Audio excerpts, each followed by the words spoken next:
Hey, my beautiful listeners, we are back with season 3 of The Beautiful Side of Grief, and I'm your host, Helen Morris. My incredible guests continue to share their own personal stories of grief in so many different forms and how they have managed to find the positives and beauty from their experiences. And I hope by listening to these honest, heartfelt accounts, you can find the tips, insights, resources, and strategies you need for where you're at here and now. And maybe one day even find a beautiful side to your grief like I have. So share away, as I would love this podcast to reach as many who need to hear it as possible. Don't forget to check out the episode notes as well for more information and links. Plus the energy healing I do that changed my life forever. And this season, I'd also love to share the affirmations and meditations I'm working on, so stay tuned for those. Right now, though, my thanks for listening, and let's check out who this week's guest is. I think many of us are able to relate to being so busy that we are almost numb to life, on auto, going through the motions, having high expectations of ourselves and what we believe others need from us. And sometimes, in amongst all of that, there's very little joy and happiness to be found. My guest today, Suzanne Falter, is going to share how it took losing her beautiful daughter, Teal, in 2012 for her to discover the healing power of self-care. And she's going to share those insights with us. She now hosts the Self-Care for Extremely Busy Women podcast and is the author of multiple self-help titles, including The Extremely Busy Woman's Guide to Self-Care and Living Your Joy, which I really like the sound of. Her essays have appeared in Self, More, Fitness, New Woman, and the New York Times, as well as O. I love this topic because it resonates with my own journey. I am hopeless at putting myself and my needs first, as I'm sure many of you listening are as well.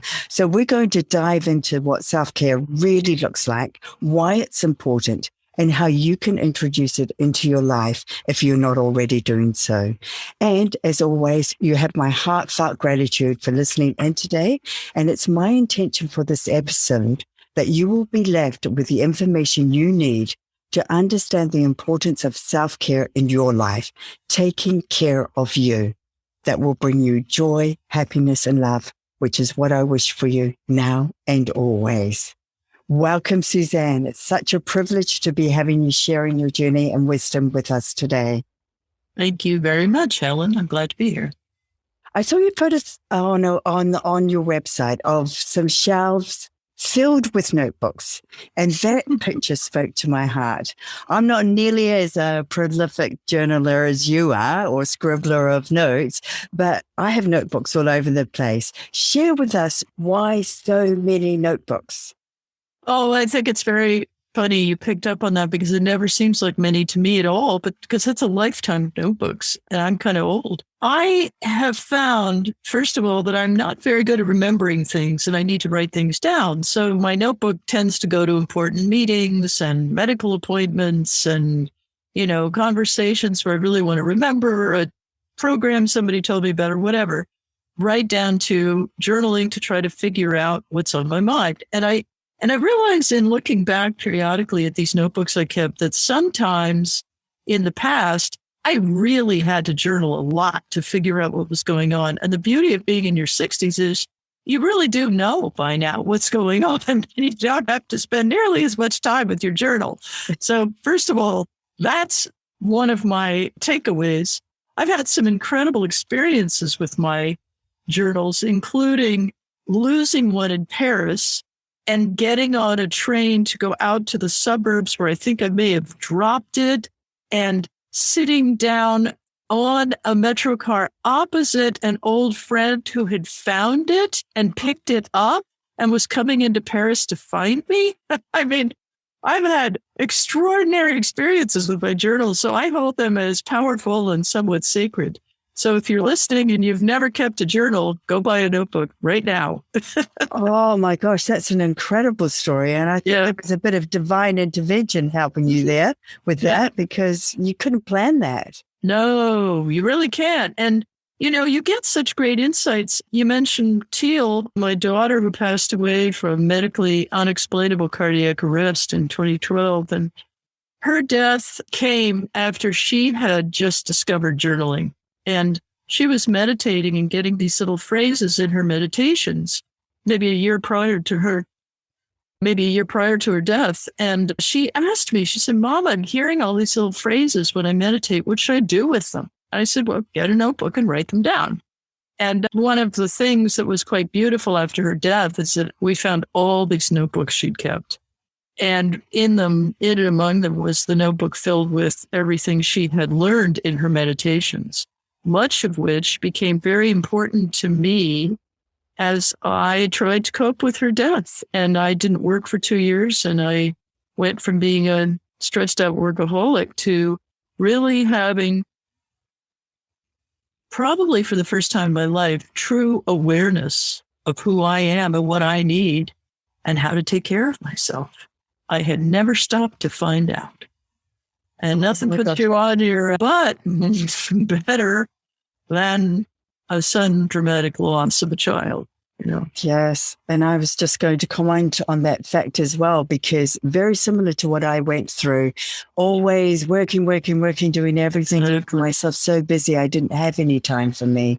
And when I lost Teal, my daughter, it was like I had this epiphany, I had this insight into a life that I'd never imagined. And that I follow that path. And was that what it was like for you, as you sort of navigated your way through those days after losing Teal and those months and years, really, that you needed to find a completely different path to your life? Absolutely. I actually, when I went into the hospital to find her, and at that point, she had been revived, but she was in a coma. Her heartbeat had been restarted, but her brain was severely and fatally damaged, basically. But she was in this coma and sort of limbo for 6 days before they took her off life support. And during that time, I got this dramatic insight that I was really meant to completely change my life and become a better person. Because when you are dumped at the edge of life, suddenly everything becomes crystal clear. And that is the gift of death. That is the beautiful side of grief, because you are presented with everything that doesn't work, and you are given this reset button. I'm sure you've heard the saying, Helen, and perhaps your listeners have, you either become bitter or you become better. Yes. And I got the better message as I was standing there looking at her, laid out on this bed, just covered with wires and machines and, tubes and anything you can think of on her body. And I really understood that she was going to die, and it was going to be my reset. And that I could only do it if I was willing to really surrender. And I could only do it if I carried on her work, because Teal had decided to become a healer, and she was all set to start her healing work the day after she collapsed. She was going to begin studying her healing work at a place called City College in San Francisco. And what is really crazy about this is, after her death, her organs were donated, organs and tissues were donated, and her heart and kidney were received by a young woman just a little older than her, who had then gone to City College and gotten a degree and is now a cardiostenographer in hospitals. There are too many coincidences there. That is really, really cool, right? Yeah.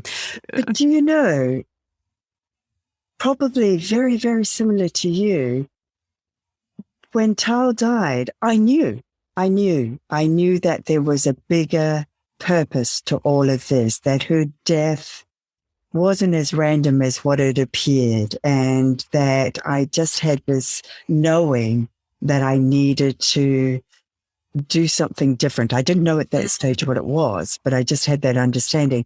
And that helped me actually cope so much better with her passing. Was that the same for you? It was that insight that I was supposed to carry on her healing work, and I'm still doing it 10 years later, Well, 9 2/3 years later.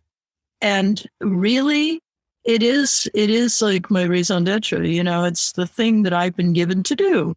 And it works. And my needs are taken care of, and I just keep plugging along. And, self-care is certainly an important part of that. And sharing this message about self-care. So what was it that was within Teal's notebooks that really, I'm so keen to hear what sort of downloads she was receiving. Well, here's something she wrote inside the front cover. Be someone in the world who loves loving yourself. Oh, that's so simple and beautiful, And then this one, I think, is very committed mystical. Surrender is the key to unknown and desire. The unknown, is so frightening to most of us. But if I had to really learn this, because for several years, maybe 4 or 5 years, I really was in the unknown about how I was going to do this healing work of hers. It wasn't clear to me. And after a couple of years, I did actually create a new income source that came to me unbidden, writing fiction for an investor. And then I was like, okay, I'm writing fiction, but that's not Teal's healing work. That's something else. And this whole concept around self-care didn't really come along till about 2016, 2017, when people began really connecting with my blog posts about it. I've been writing blog posts steadily since her death, and I am a writer and have been a writer for 40 years. So, it's what I do. But this topic of self-care really resonated. And the more I looked at it, the more I realized I had healed myself from overwork. I had healed myself from being a lost, frantic person who couldn't hear themselves think. I had healed this broken aspect of myself with self-care, with tuning in. And just to be clear, listeners, we're not talking about the self-care of massages and, spa treatments. This is the self-care of setting boundaries and asking for help and understanding that you need to be alone sometimes, but you really need to be with other people sometimes. And, it's our inner workings. It's getting back to our original alignment. And much of that for me was about reclaiming my values, because my values were so lost. I was doing work that really I was capable, but it was not the work of my soul. I was overcharging for it. I felt guilty about it. I felt completely stressed out. And in fact, I had just burned out and closed down my business right before her death. And I had chosen a terrible partner for a relationship, and that ended. It's like everything just like immediately left. And I was left with nothing. And when you're left with nothing, you get to create anything and everything. And if you're willing. It's a wonderful thing, isn't it? Because you can see that by clearing out all of those things that weren't working for you, actually left you open to receive all the things that you needed to be doing, the healing work that Teal wanted you to carry on with, but to find your way to that. Because like you say, it didn't come instantly. No. Yes. And I feel the same way. I don't know why I was guided to do a podcast. And yet I just have this inner belief that, just keep doing it. Just keep plugging away. Just keep talking to these amazing people, because there is something bigger at play here that's going to reveal itself. And I just keep having this inner belief. And like you, it had to be a lot of stripping away of who I was to find that. All those things, that self-beliefs that weren't working, and all of those habits that needed to be cast aside to be open to, receiving and being in a space to be able to do this from the heart. And I think this you mentioned about self-care and being, like loving yourself. Yeah. Do you find that is like, for me, that's one of the biggest keys to it all. Learn to love who you are in all that you are. Yeah. Yeah. That's true. I mean, a lot of people, when I say that, because I am also doing healing, when I talk to them about, what do you see when you look in the mirror? And a lot of people say, I don't look in the mirror. I look in the mirror. I don't look at me. And I said, well, you need to look at you. You need to learn to love that person that's looking back at you. So that's so important. But anyway, that's another topic and we're digressing. So I want to understand what a really busy day looked like for you where you wouldn't have been coping. And then what a busy day looks for you like now, filled with self-care. Well, in the past, prior to Teal's death, I was coaching 5-7 hours a day, something like that. And I was fitting in a workout and I was fitting in, kind of my life. But the thing about it, I was doing a lot of marketing and a lot of program planning and that kind of stuff on top of the coaching. So my workday was probably 8, 9, 10 hours a day. And I was also in a relationship which was highly unsupportive to me. And I was involved with somebody with personality disorder without realizing it. And it was frightening and very bleak. And it drained my energy. And then I had to throw myself into this work, which wasn't even the right word, but it was successful. So I thought, well, I must be doing the right thing because people want it. And my business partner and I decided to end the business just a few months before Teal died because we couldn't do it anymore. It was burning out. And what was really cool about it was that I left not having any idea what I would do. But by the time she died, I had no home, no work, no nothing. So I was in this really kind of plastic, malleable place in my life where I could do something completely different. And I was driving. I live in the Bay Area, but I had only lived there for a couple of years when she passed away. So I was ready to find a whole new part of the Bay to live in. I was ready to find a new home. And then she died. And, my experience of grief, and maybe you can relate to this, was that I couldn't make decisions. I didn't know what to do. I was in shock. Yeah. And I was alone. I was totally alone. My former husband, who I'd been married to prior, I had left him. We'd just gotten divorced a few months earlier, actually. We were still pretty close and in contact with each other. And I had a son who was 3,000 miles away, and I didn't have a lot of friends. And I just kind of had nothing. And it was so open. Everything was just sort of up for grabs. So I just stayed in a house that I found on Craigslist, and I rented a room with these total strangers. And then they were kind of nice, it was fine. And then I went to Paris for a few months and stayed with a really crazy woman who gave me a terrifically cheap rate in a very safe part of Paris. That was great.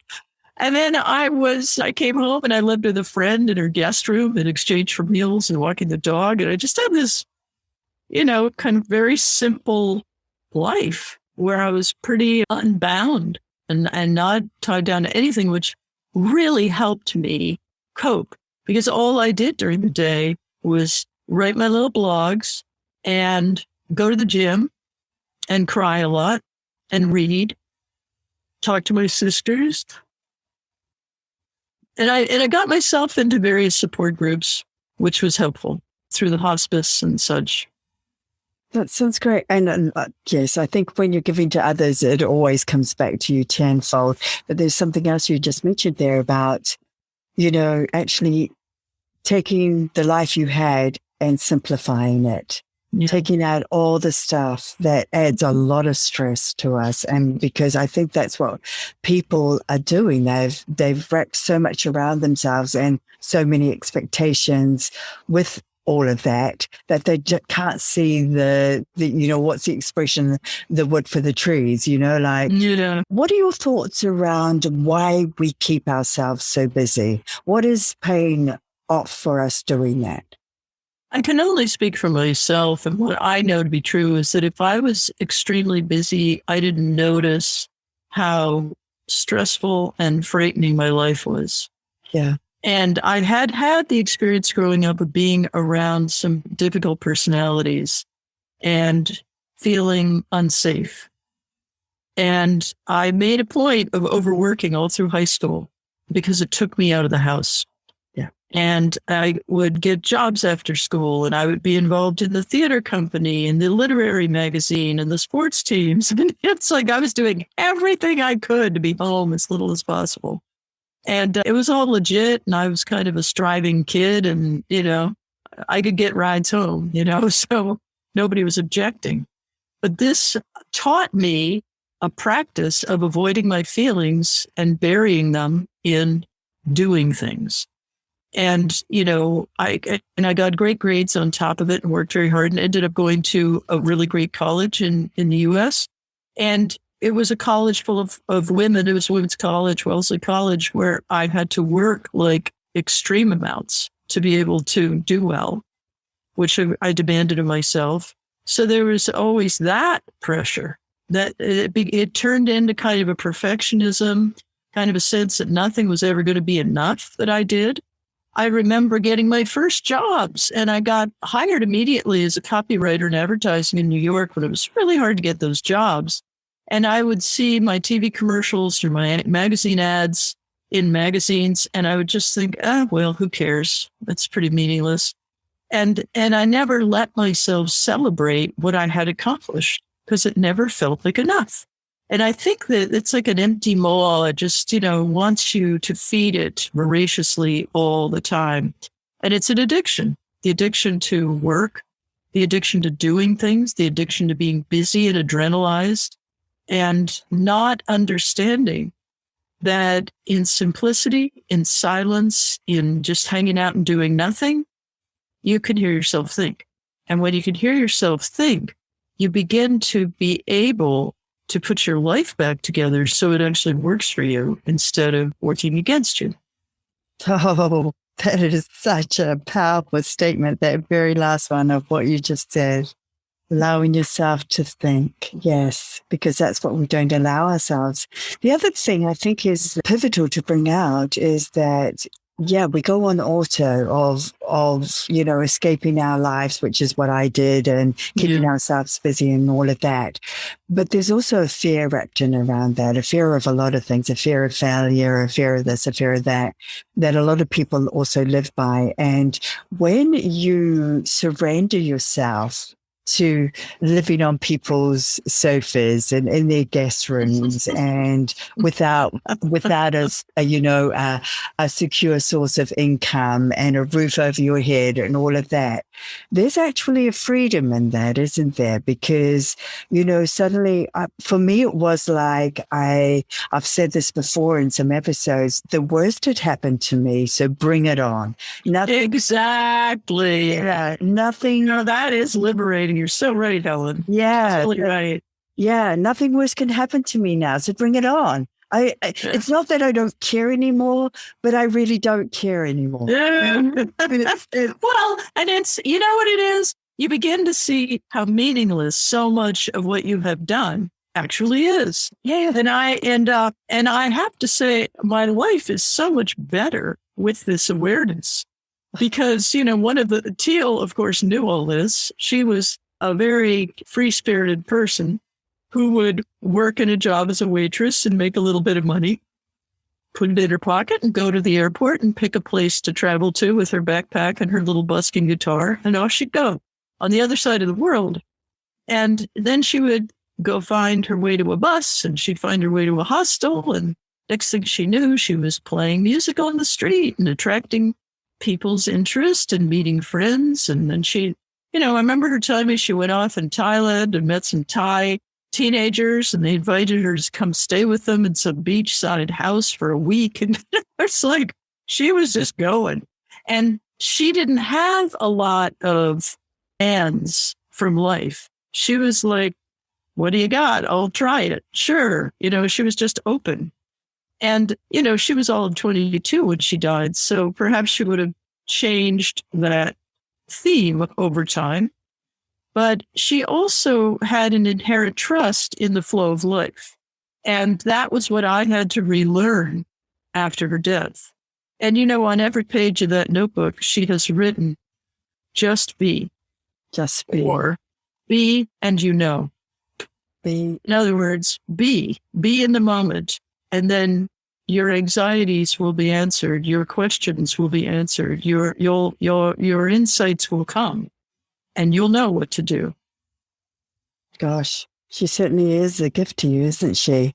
And do you feel that you were gifted her in this beautiful way she presented herself in her outlook on life and her free spiritedness to allow you to then move into that by living with her and seeing that? Because I know with my Teal, it was the same for me. She was the exact opposite of me.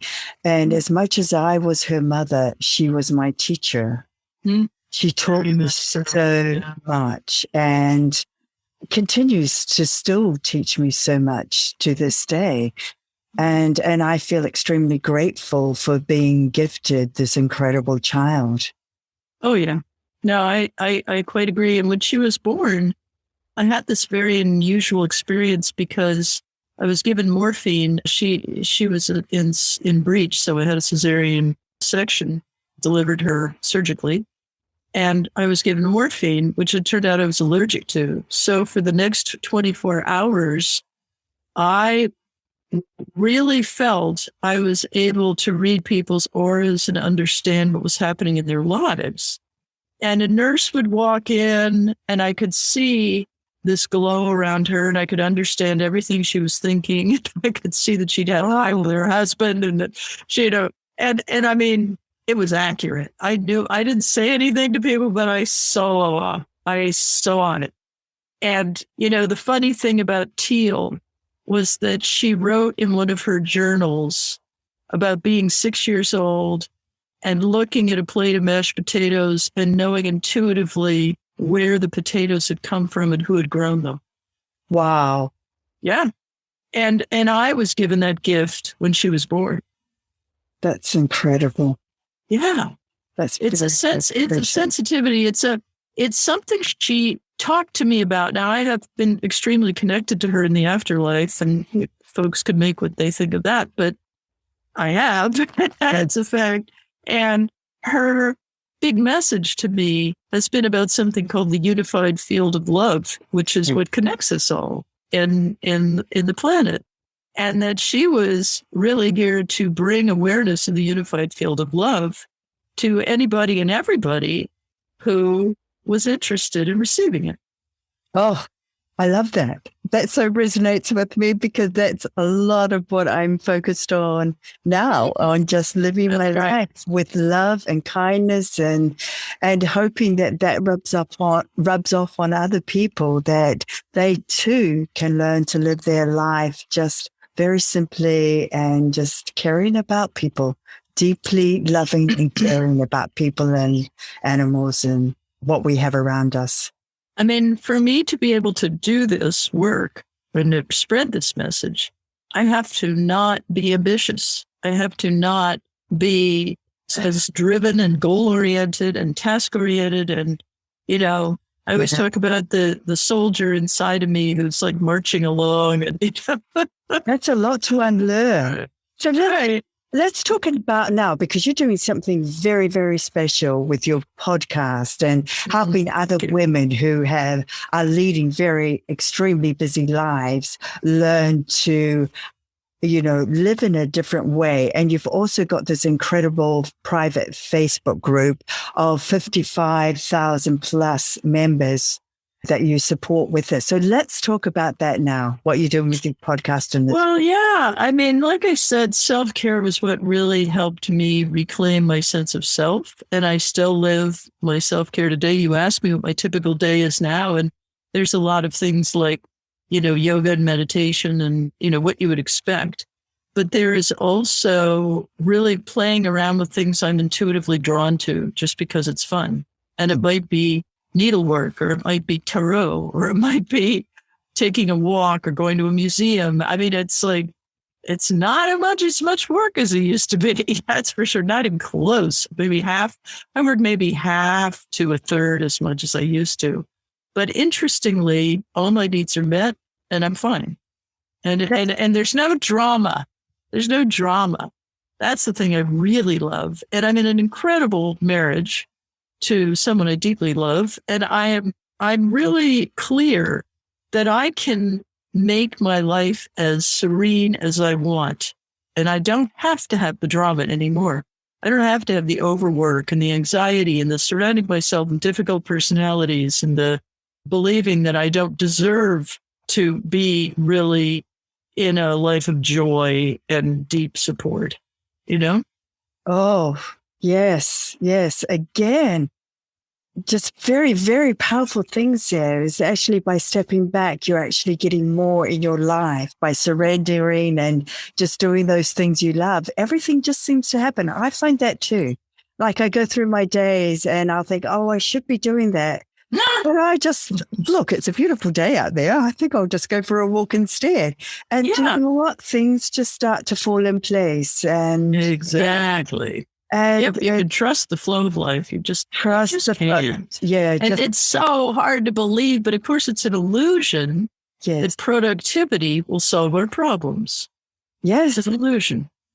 Yes. And so many of us are caught up in that, aren't we? Yeah. Yeah. Oh my gosh. So if you had some key things that you could leave with our listeners that would help them start their way on this journey, what would they be? Well, I like to point people towards something I've talked a lot about in the show and written about, which are what I call the 5 basics of self-care. The first one is to understand your needs. And the way you do that is by asking yourself the question, what do I need right now? And if you don't know the answer, stay tuned and keep asking, because you will get it. And the second one is to set some boundaries. It's to allow yourself to say no when you feel like saying no matter what the situation. And we're afraid to. We feel guilty. We think we don't have the privilege of doing that. We do. It's all an illusion, you know? And then number 3 is just to ask for help where you need it. So you can't do everything alone, nor should you, because you wouldn't be very good at every single thing. So I had to learn this. I had to learn to get help with my podcast. It turned out engineers are actually better than me at cutting my show, so they do that. You know, and number 4 is to take action. It's to actually take the steps. Now, if you find, self-care, you really need to exercise and you are not exercising and you know you need to, then the way you take action is you get help. You ask someone to meet you at the gym as a fun friend, or you get a trainer, or you sign up for a class, or you do something that will motivate you to actually make it happen. You take action. And then the 5th piece is just to put this self-care practice or practices into your day by scheduling them, by actually booking the time, by taking the effort and making the commitment to putting even being alone on your calendar. Because when you write down this on your calendar, you're going to feel silly the first time you do it. But if you actually do it, things change. And you actually can make a difference in your own life by doing that. That's wonderful. Those are great tips. Yes, definitely. Very much key to it. And so what's the purpose of your podcast? Speaking to these women, those are the types of themes that you are dealing with on your podcast, how people can learn to unwrap themselves and wrap themselves up in a better way? Well, on the show, I'm always talking to people who are self-care experts in different really specific facets of self-care. I just had an expert on talking about emotional intelligence. Things that are kind of the interior. I've had experts come on talking about tea and brewing a beautiful pot of tea, because a beautiful cup of tea is self-care, right? I try to pick all kinds of aspects of life that really help us understand how to manage ourselves. Dr. Sharon Abramowitz came on and talked about how to manage your nervous system, because so much anxiety is out there in the world, but there are specific practices around your nervous system. And if you understand what your nervous system needs from you, you know how to take better care of it. Then I've had people come on and talk about sleep and sex and, all sorts of aspects of self-care. And then I, share my thoughts as well. I just did one about healthy eating and how I'd learned to become a healthy eater and all the little ways I'd managed to save time doing this and save energy. I don't know. I mean, I think the goal with that particular show is to create a soothing space of self-care for half an hour, 40 minutes every week, where my listeners can take time for themselves. And we always close every show with a lovely little 2-minute meditation that just makes you feel like, at the end of it. That's so beautiful. I love this. So I know you have to head off very shortly. So very quickly, what's the best thing that has happened to you so far today? Oh, that's a great question. Well, I've enjoyed our chat, Helen. I think this is one of the better things that's happened to me today.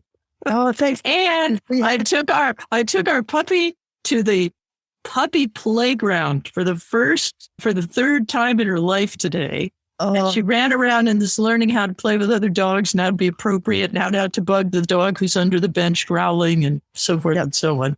Yeah.